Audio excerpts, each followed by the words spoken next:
নে শুরু কর। মায়াবিনী আমার চোখে চেয়ে দেখো, দেখো না যে। হ্যাট, কি করছিস এটা? ঠিক ফিলিংসই হচ্ছে না। শোনো দাদা, আমার কি কোনো গার্লফ্রেন্ড আছে? আমার গার্লফ্রেন্ড থেকে ভালো ফিলিং হতো। ও, এই কোনো গার্লফ্রেন্ড, হ্যাঁ। এই কোনো ব্যথা পাইনি। ও তো ফিলিংস লাগবে। Feelings। তুই এক কাজ কর, আমার গার্লফ্রেন্ডের নাম্বারটা নিবি, নিয়ে ফোন করবি। ও তোকে না বলে দেবে, দিলে তুই ব্যথা পাবি। তখন দেখবি একদম রিয়েল ফিলিংস জেগে উঠবে, বুঝেছিস? ঠিক আছে, নে আমার গার্লফ্রেন্ডের নাম্বারটা নে। आप कहाँ थे ज्ञानी बाबा? দাও।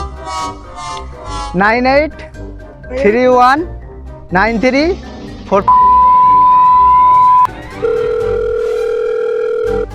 হ্যালো, हेलो পূজা বলছো?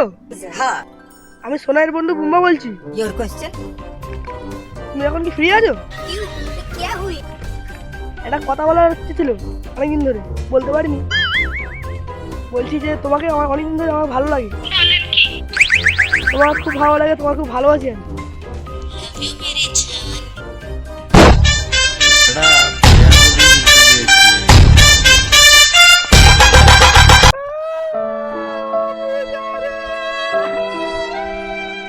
কোনো বন্ধুকে বিশ্বাস করে নিজের গার্লফ্রেন্ডের মোবাইল নাম্বার দেবেন না, তা না হলে আপনারও এমন অবস্থা হতে পারে।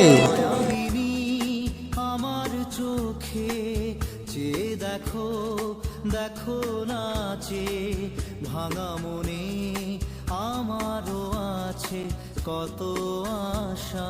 ভিডিওটি ভালো লাগলে লাইক কমেন্ট শেয়ার করে দেবেন। আরও সুন্দর সুন্দর ভিডিও দেখতে চ্যানেলটিকে সাবস্ক্রাইব করে নেবেন। বেল আইকনটি টিপতে ভুলবেন না।